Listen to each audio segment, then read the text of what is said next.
పేదలకు ఆర్థిక భరోసా సీఎం సహాయ నిధి అని కాకినాడ జిల్లా టీడీపీ అధ్యక్షులు జ్యోత్యుల నవీన్ అన్నారు. 98 మంది లబ్ధిదారులకు 54,92,000 రూపాయల చెక్కుల పంపిణీ చేశారు.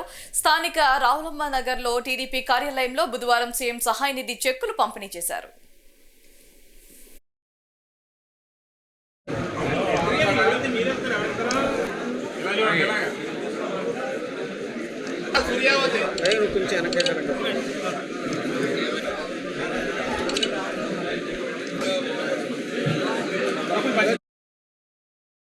ఇది కూడా మనం ఎంత బిల్లు పెడితే అంత బిల్లు కూడా వచ్చేసే పరిస్థితి ఉండదు.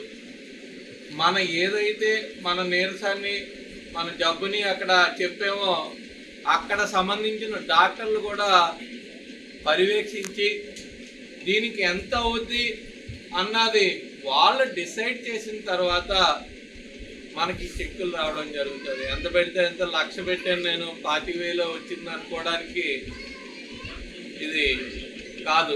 ఆ డాక్టర్లు ఉంటారు కమిటీ, అంటే 70% ఇవ్వలేకపోయినా ఎంతో కొంత సహాయం చేయాలనే ఆలోచనతోటే చంద్రబాబు నాయుడు గారు ఉన్నారు కాబట్టి ఈ సహాయ సహకారాలు ఆర్థికంగా మనకు అందిస్తున్నారు కాబట్టి ఎల్లవేళ ఆయనకి మనం రుణపడి ఉండాల్సిన పరిస్థితి ఖచ్చితంగా. ఈ రోజున ఆర్థిక పరిస్థితి రాష్ట్రంలో చూసుకుంటే ఇవన్నీ కూడా ఇచ్చే పరిస్థితి కాదు నిజంగానే.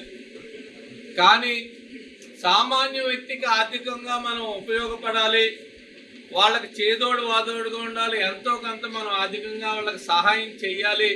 అంటే వైద్యం ఎంత ముఖ్యం అంటే ప్రతి ఇంట్లోని కూడా ఈరోజు చూసుకున్నట్టయితే ఎవరు జబ్బు పడని మనిషి లేరు. కంపల్సరీ మనకి డబ్బున్నా లేకపోయినా, ఆస్తి ఉన్నా లేకపోయినా సరే వైద్యం చేయించుకుని బయటపడాల్సిన పరిస్థితి.